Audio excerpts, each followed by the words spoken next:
May, am I going to be able to see your lovely face, or am I just going to be staring at your ceiling the whole time? Ceiling. Yeah, Oh, just give me 1 second. oh, you're eating, aren't you? That's so rude. Yeah.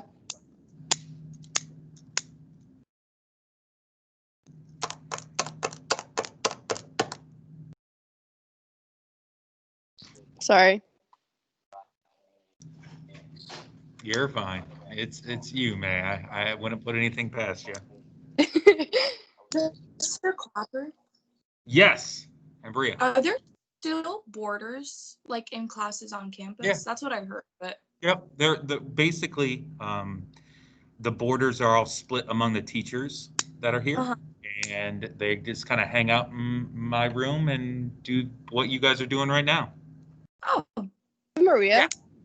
Yeah, it's pretty relaxed. So it just gets them out of the dorm a okay. little bit and stuff like that. So, all right.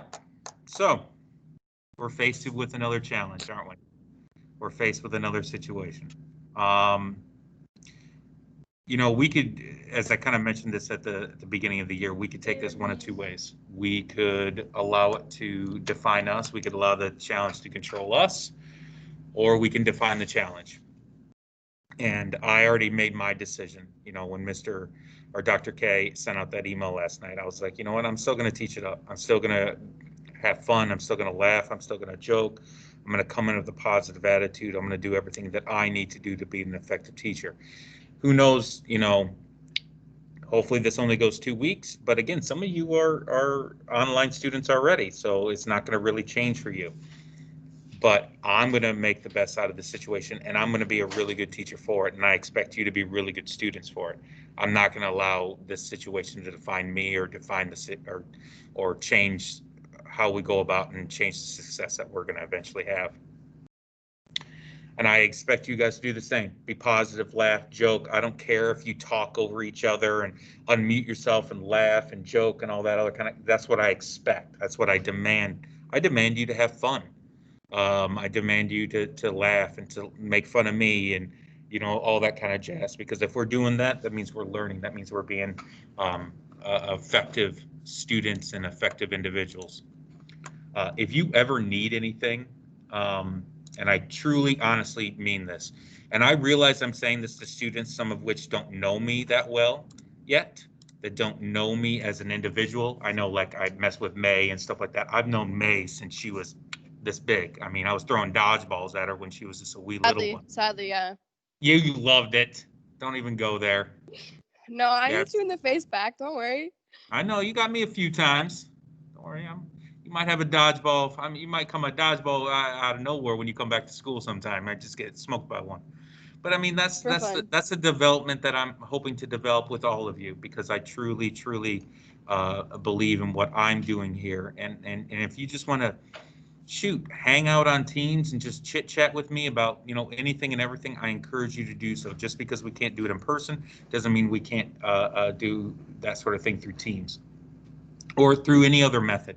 I can't give you guys my cell phone for obvious reasons because of school policy, but I can still talk to you through Teams, and I hope to develop those meaningful relationships with each one of you. With that said, let's just jump into it. Now, as I've kind of already discussed with all of you before, is I take a very drawn out approach to teaching you the big points that I need to. Those include the foundation documents, those include the 15 court cases, and those include, as you soon will see and you see on your screen, are your amendments. I don't try to teach you them all at once because they all blend together. So over the next 27 weeks, we will be learning your amendments. Now, with that said, you will not be memorizing these amendments. You will be learning them, okay? Because memorization, that ain't learning. Um, so we will take the next 27 weeks to learn your amendments. And also starting probably next week, we're going to start learning our 15 court cases. And throughout the next probably semester, we'll learn all our foundation documents. I completely disagree with teachers that try to teach you this stuff all at once because that just meshes all together and it's absolutely terrible. They doing it wrong, I'm doing it right because, well, this will make a lot more sense for you.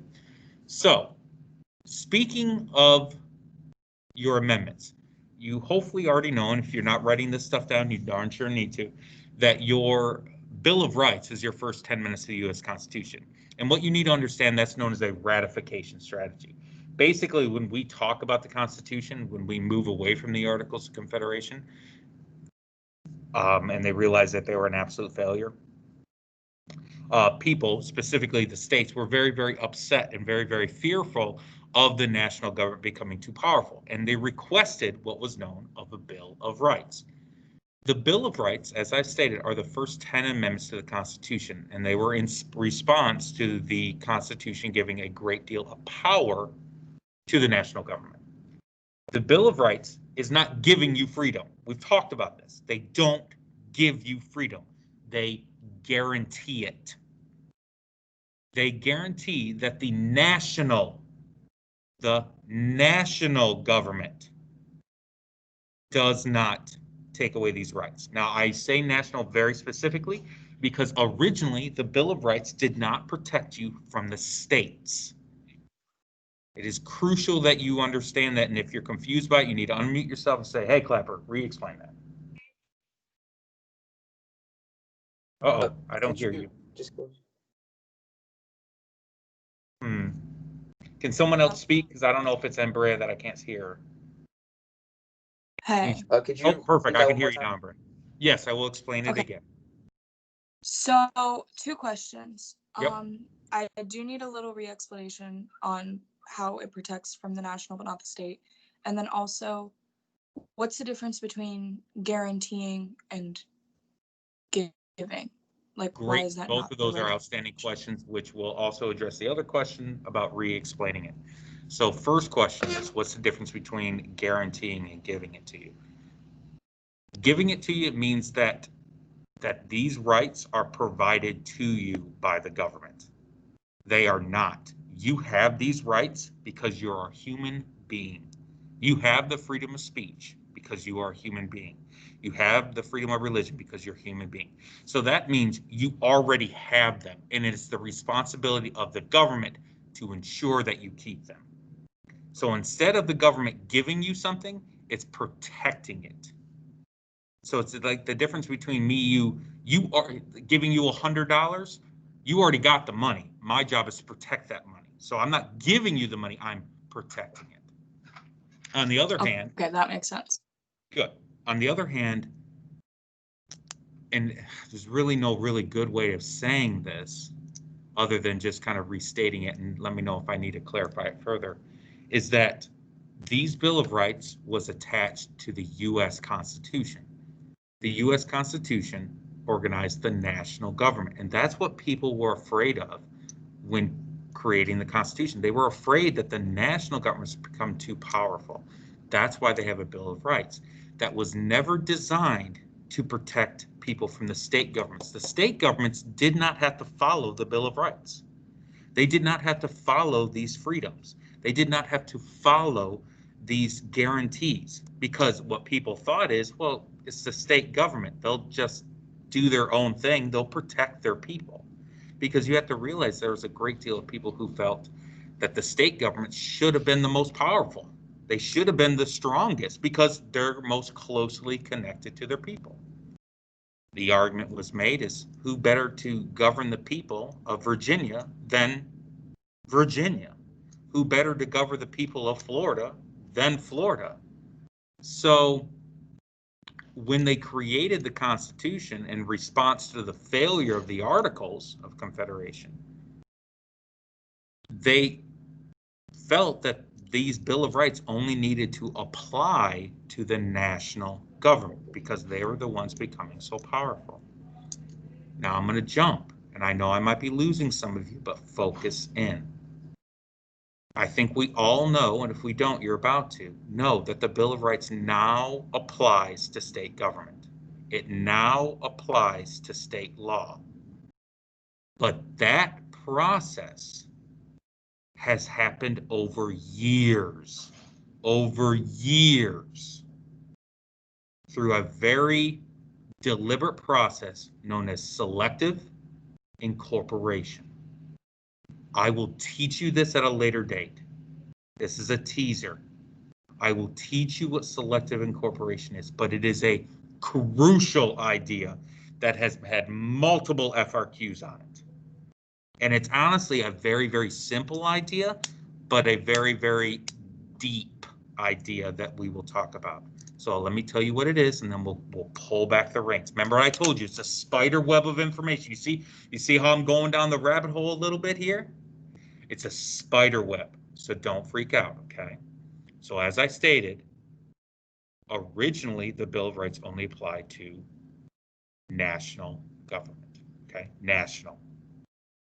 Selective incorporation has selectively incorporated the Bill of Rights over the years, okay? That means over the years, there have been court cases and rulings that had said this Bill of Right or this part of the Bill of Right now has to be followed by the states. Now has to be followed by the states. We have selectively incorporated the Bill of Rights into state law over years and years and years. Now, I'm going to end that conversation there because it is a very, very detailed conversation that we will have multiple times at a later date. So if you're lost, you're okay. Don't freak out. But it is a big idea. But again, that's the spider web. Let's pull back the reins and focus back on the First Amendment. Now, the First Amendment is your longest amendment. It has 7 things you have to know out of it. You probably already know 5. Your freedom of speech, your freedom of press, your freedom of religion, your freedom to peacefully assemble, and your freedom to petition the government. I'm going to say them again, and you can see them on your screen. Speech, press, religion, peacefully assemble, petition the government. Now, petition the government means to make a request of the government, to make a request.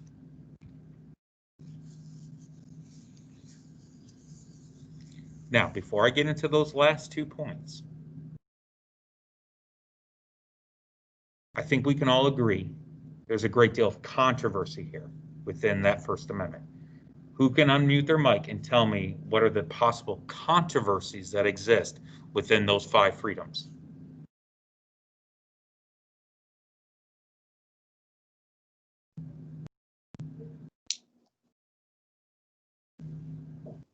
Brennan, are you saying something, bud? Because you look like you were going in to unmute. I was, yeah, I'm thinking maybe speech. Okay, tell me what controversy do you think surrounds speech? Well, I can't remember which time period it was, but I remember at least at one time where it was, I think, illegal to talk bad about the government. Am I Alien right and about Sedition Acts. Yep. Yes, and you could be fined or imprisoned. And then it was a controversy because people were going back to the First Amendment saying you have a freedom of speech. Yeah, you're 100% correct. Well done.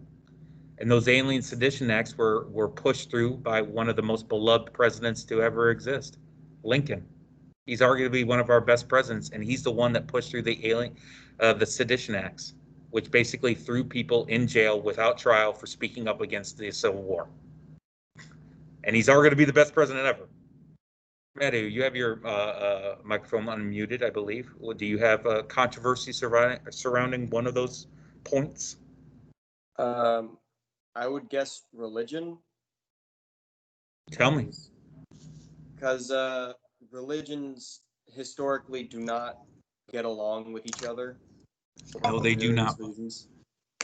No, they do not. Or better yet, people with opposing beliefs don't get along with each other. People that don't want to pray. People that don't want religion part of their lives. But yet, on our money, we have what? In God, we trust. What God, May? You think they're referencing? Probably like Christian views. Yeah. And how does that make you feel, May? Well, it's just not, particularly my point of view. It's not your thing, is it? But actually, I have a point that I want to I I think would love to hear it. I think the the the right to peacefully assemble might be can you hear me? I sure can. I'm Bob. Oh, I'm waiting. I'm loving it. It can be controversial because of protesting, right? What's peaceful mean? You know, like non-confrontational to the police. They're not being violent, but yeah, I mean, some people like even today, and like What does non-confrontational mean? like If I they're go just up and keeping to yell at a themselves. police officer, is that confrontational? Yes, like Is that not if you're peaceful? interacting, yeah, that's So not if I say, peaceful. hello, Mr. Police Officer, is that not peaceful? I mean, it depends on how they like to take it. What Sometimes it about, can be I'm asking controversial. you, I'm asking you how to take it. Well, my way of like peaceful is like if you're not interacting with the police, you're not like talking to them or being violent or Do you see what I'm aggressive. getting at here, though? Yeah, they can take it. They can like twist what is peaceful and what's not. Is that what you're saying? Who gets to determine what peaceful is?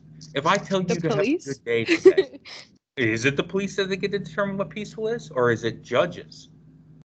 Like judges, I guess. Honestly, I'm not completely sure. Well, that's all right, because no one really knows. No one understands what peaceful is. If I tell you to have a good day today, if I'm going to wish you well at the end of this class, what the heck does well mean? Miss Clapper sent me a message. She's like, because she's at home on paternity, for whatever, baby leave, whatever it's called. And what did she say? Let me look here. She says, how is pod learning going? Because she knows that I'm teaching you guys without you guys being in front of. I'm like, okay. And I'm like, I think about that. I'm like, what the heck does okay mean? Have I freaked out on a student yet? Not yet. Has technology broken yet? Have I been staring at a lot of foreheads all day because no one knows how to aim their cameras? Yeah, but I guess that's okay. But you think about it, like we Bria plays soccer, right? Right, Bria? Nod your head up and down there, right? Yeah, you play soccer. If I say have a good game, that's going to mean two radically different things from me. Like, if I see her play and she's running around there and she's all over the place, and I'm like, oh man, you had a great game. And then she comes off the field, she's like, no, the game sucked. I played terrible. It was awful. I don't know that. I don't know what good is to her. I don't know what good is. I mean, any of those types of things. I mean, they're just so open to interpretation. And that's why these things are so controversial. What the heck is speech? If I'm not saying anything, am I exercising my right to freedom of speech? Yes. Yeah, I am. By me not saying something, some could argue, a lot would argue, that I'm exercising my freedom of speech. But if I advocate for violence, if I say, you know what, you should go out there and punch every, Democrat or Republican in the face, is that protected? Yes. It is, Mayo, because that almost sounds like hate speech.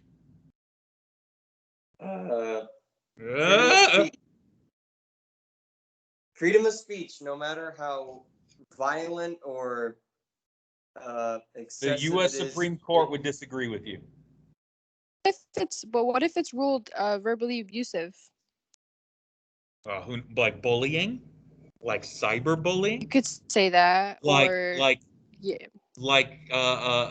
having a trial for a Stanford girl who sent over 10,000 text messages telling her old boyfriend to kill himself, and then he did. Okay, that's And she's inciting. being brought up. Okay, now that's inciting murder. I Or just said to punch self-harm. someone in the face. Someone could die if I hit him in the face. What? Did that actually happen? 100% happened. If they That do was- it, She got like if they federal. do it, then you're on for like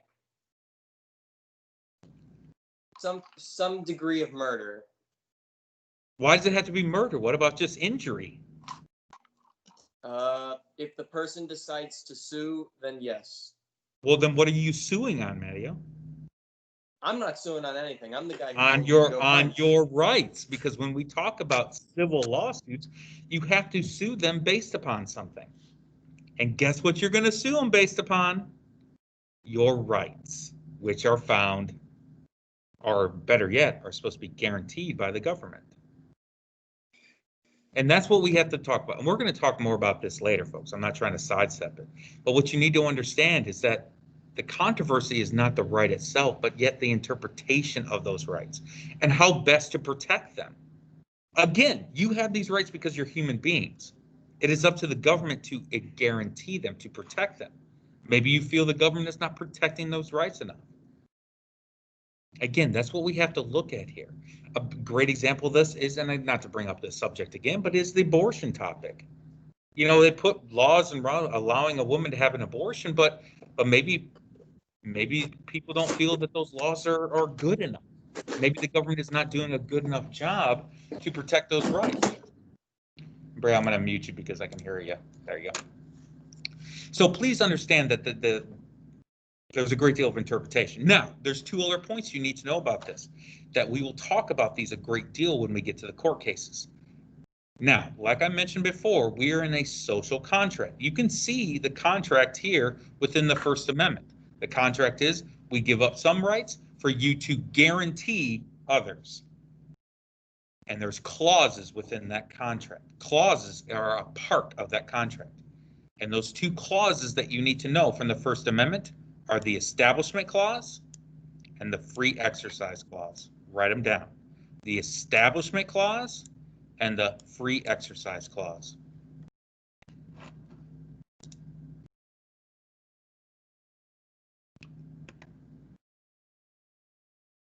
What do they mean by right to petition the government?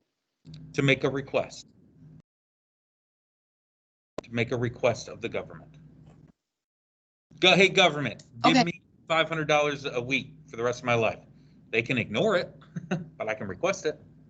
Oh, like request for like handicap or whatever. You request Or for like- anything. You could request for them to make Islam the national religion, which would be a violation of the about the clause I'm about to teach you, the Establishment Clause. The Establishment Clause means that the government cannot establish something, a law possibly, that either helps or hinders religion. The Establishment Clause is the idea that the government cannot establish something that either helps or hinders the growth of religion.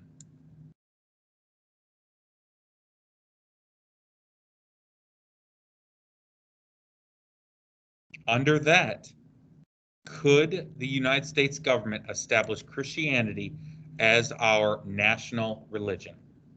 No. No, because that would help it grow. Could they say that a school teacher cannot hold a prayer group during school hours? No. They what? Doesn't that hurt religion? That- Wait, hold on. So you say that the That's not government can, so the government can't say no prayers today, miss.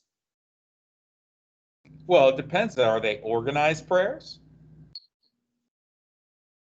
well, since, Welcome like, to being a proposals at judge. least. Folks, there's a difference between organized prayer and allowing people to pray. If I tell my students as a public school teacher, hey, everybody bow your heads and pray, is that a violation of the Establishment Clause? Correct. People That would is- say, yes, it is, that is because a- I'm a government employee of a Mm-hmm. state government, and I'm telling them to pray. So I'm encouraging. But what- Private school. Private school, we're not talking about private school, but because I can tell you to pray if I want to.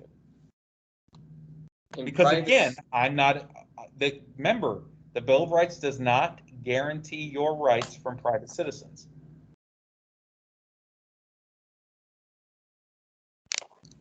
If Only you, the government. if a Yeah. public school teacher tells their kids to pray, and it's a violation of the Establishment Clause, then, Sue the hell out of them. but it doesn't really matter because they're not telling them to pray to a certain God. Still, does it say a certain God in there? No, but when I was in public school, when I was little, they used to make us do that. And guess what? That's a massive violation of the Establishment Clause. A massive violation. For example, and give you a great example of this, folks, let's have a moment of silence. You better be careful with that, public school teachers, because if you're implying that they should be praying, you're in trouble. That's a violation. And if a public school teacher told you to pray during school hours, they are in a massive violation. Massive violation. But then we get into the arguments, what about before school, after school? What about prayer at the pole? We've all heard about that thing before. Prayer at the pole, meet you at the pole. Like that was always kind of a thing that a lot of the Christian students did at my old school, and before at my high school, they would meet at the flagpole and have a morning prayer before school started. But again, it's open to interpretation. Now, the other thing that we have to talk about before we start running out of time for the class today is the idea of the free exercise clause. Free exercise clause doesn't deal with what the government can do, it deals with what you can do, meaning you are able to freely exercise your religion. But there are limitations to it. For example, if I create a religion that allows for human sacrifice or drug use.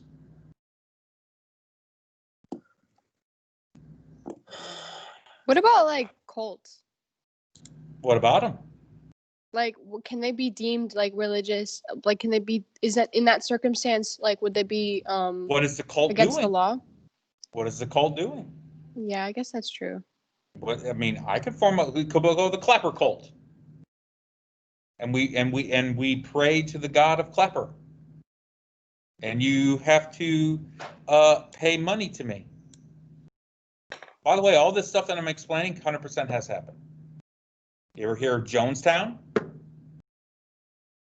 It was a religious cult that believed in Jim Jones, a very influential religious leader. He convinced hundreds and hundreds, over 1,000 people to go down to South America, and people were upset what was happening down there.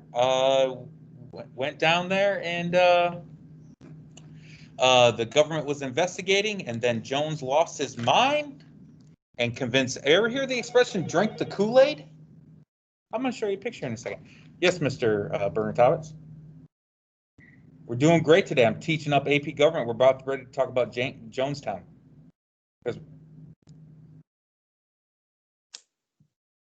Well, we'll see how excited they are after I show them Jonestown about drinking the Kool-Aid. It's the one where the government did a raid and like. Just, May, can you give me 1 second? I got May in my ear. I'm talking to Mr. B. Just 1 second. Just 1 second. Yeah, I'm listening.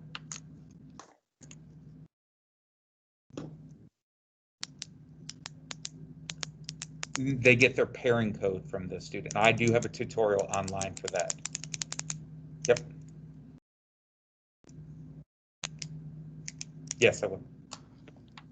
Sure can. Yep. Yep. Bye-bye.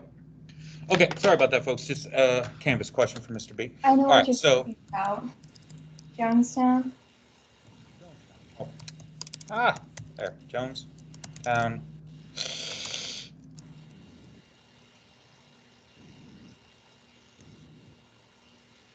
I got to be careful. I don't want to show you too many pictures. All right, I can show you this picture. It might be a little upsetting. Those are people, folks.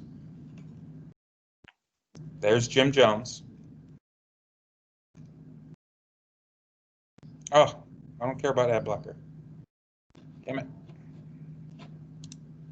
All right, well, those are people. He convinced everybody to drink the Kool-Aid that had poison in it.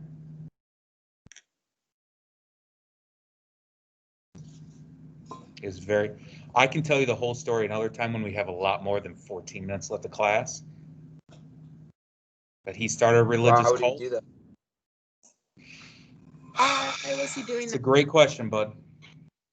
It's a great question. That takes a lot more than 14 minutes to explain. But this was a religious cult. He convinced people to go down to South America and start a utopian society where everyone is happy. And people were sending out reports to their family members that things were not very good. And they sent a California senator, I forget the gentleman's name, down with his kind of group to investigate. He did, and he was getting secret messages while there that things were not right. The senator, along with his, went back to their plane, and as they were about to get on the plane, they were attacked by these people. There's actually video of this being attacked, and they were killed. And then after that happened, Jim Jones convinced them and forced people to drink Kool-Aid laced with, I believe, arsenic. And over 1,500 people died in this massacre. The very famous expression, drinking the Kool-Aid. It's sad stuff, folks. I mean, people were, we'll talk more about this when we get into the religious side of things. But again, that's the cult thing. And other than the mass suicide, everything was completely legal. So we'll talk more about this stuff later. Wait, why wasn't the mass suicide legal? Did they know that they were? Well, it wasn't in America. It was in South America. No, they knew they were killing themselves.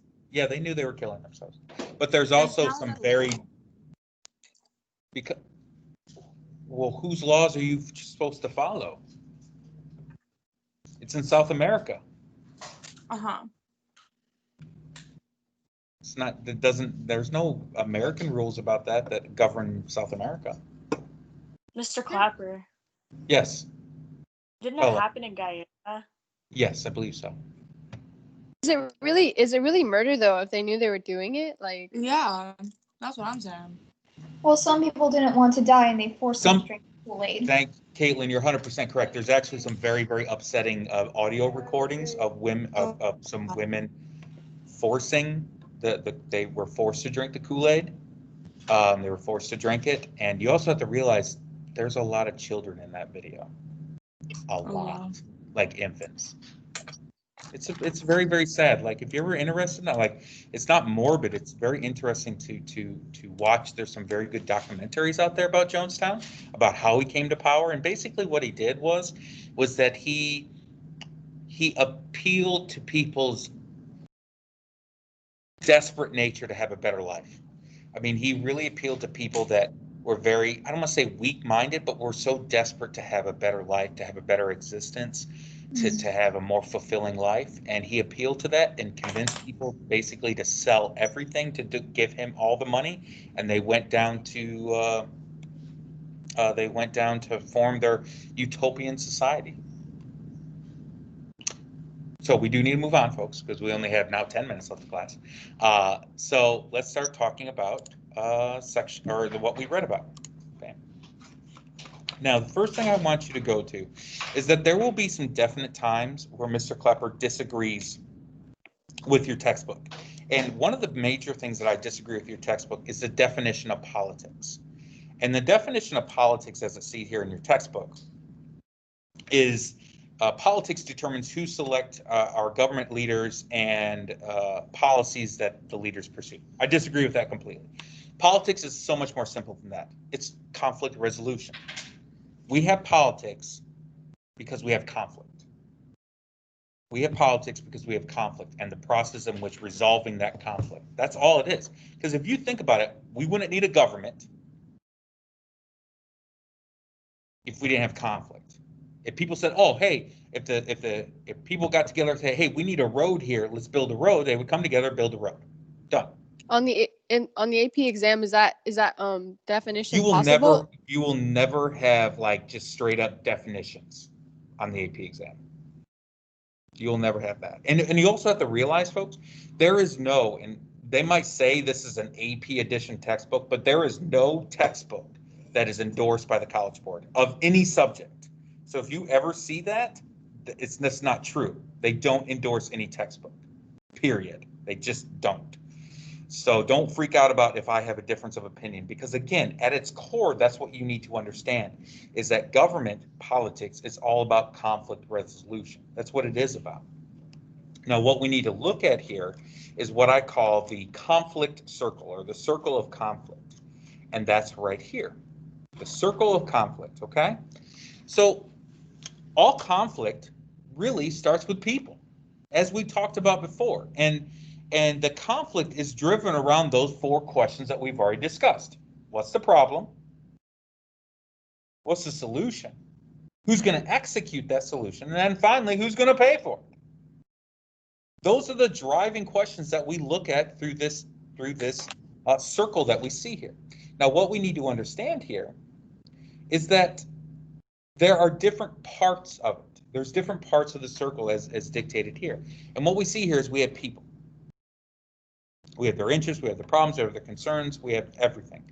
And they are connected to the government, and we'll call the government right over here, through what's known as linkage institutions.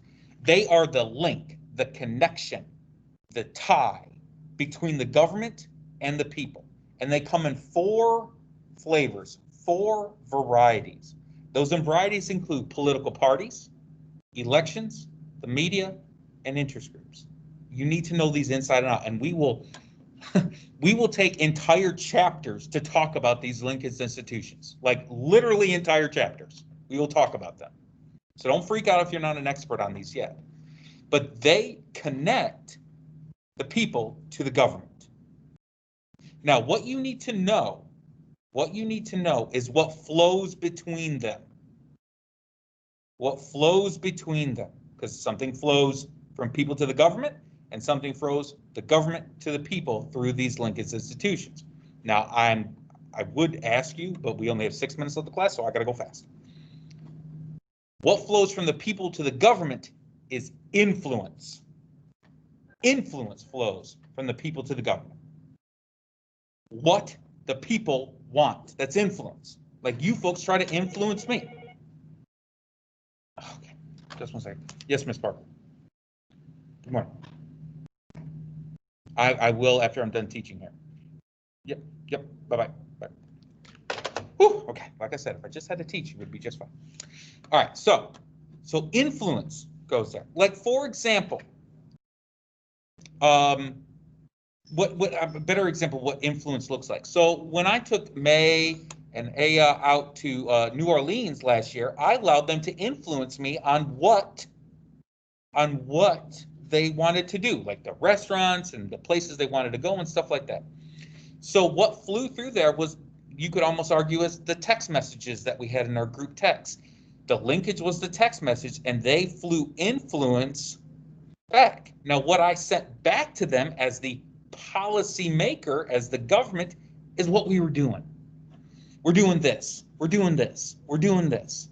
So the rules, laws, guidelines, policies were flowing back through the linkage institution. In our case, it was the group text.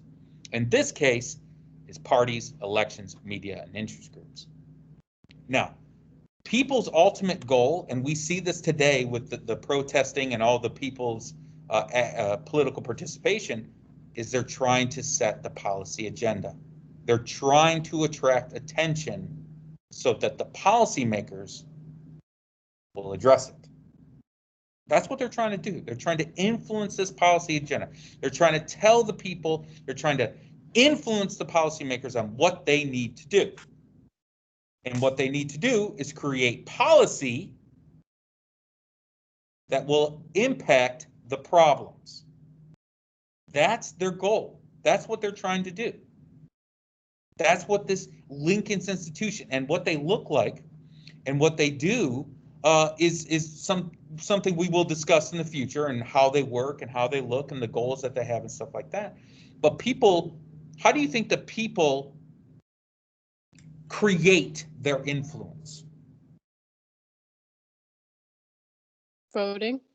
Voting, protesting, donations, letter writing, watching media, talking about it, having coffee table conversations about politics. All of that is the building, the creation, and then finally the linking of influence to the policymakers. The problem is that certain people and certain activities create more influence. Create more influence over the policymakers. Some people's influence are weighed heavier than others. Some people's influence is less than others. Some people are ignored. Some people are only ones listened to. And we'll talk about how that looks when we look at the power theories or the influence theories. But these Lincoln's institutions are incredibly important. And we'll talk extensively about them. Now, with that said, I'm going to recap. We talked a lot about the First Amendment. We talked about the conflict circle of conflict. So what I need to remind you about tomorrow. So 3 things. 1, review sections 1 through 3. Review it. And then come prepared with questions regarding anything that we talked about today. Now, if we didn't talk about it, you could say, hey, Mr. Clapper, are we going to talk about this stuff? That could be your question. Okay? Come prepared with questions. 2, you are reading sections 4 and 5 tonight. I highly suggest you take notes. You need to take notes. Now, am I going to collect them? No, you're AP students, you're adults, you do your thing. And last, I'm going to publish online how to join our AP classroom, like through the College Board. That's very important because that's how you get registered for the test. And also, we will have questions on the AP classroom. But that's not tonight. Only thing you're going to do is you're going to have to join it. So here we go again. Review sections 1 through 3. Review what we talked about today. 2, read sections 1 through 4. I'm sorry, 1-4 through 1-5. Take notes. I highly suggest it. 3, join AP Classroom. I will post those instructions online here in the next hour. Questions? All right. I'm I carry- actually having a problem with my email right now, so. Okay. We'll get that Okay. sorted then, okay? Okay. Okay, and if you need anything, you shoot me through Teams. Again, I care about you. You're important to me. And as my former students know, I love saying this. I think it's hilarious. I love you in a non-stranger danger kind of way. Yeah, I know. All my old students know exactly what I'm saying there. In a non-stranger danger kind of way. If you need anything, I'm a Teams message away. Have a great day and make sure to say goodbye. See you. Goodbye, Mr. Bye. Clapper. Bye. See you, folks. Bye, Mr. Clapper. Clapper. Bye, Mr. Clapper. Bye. See you.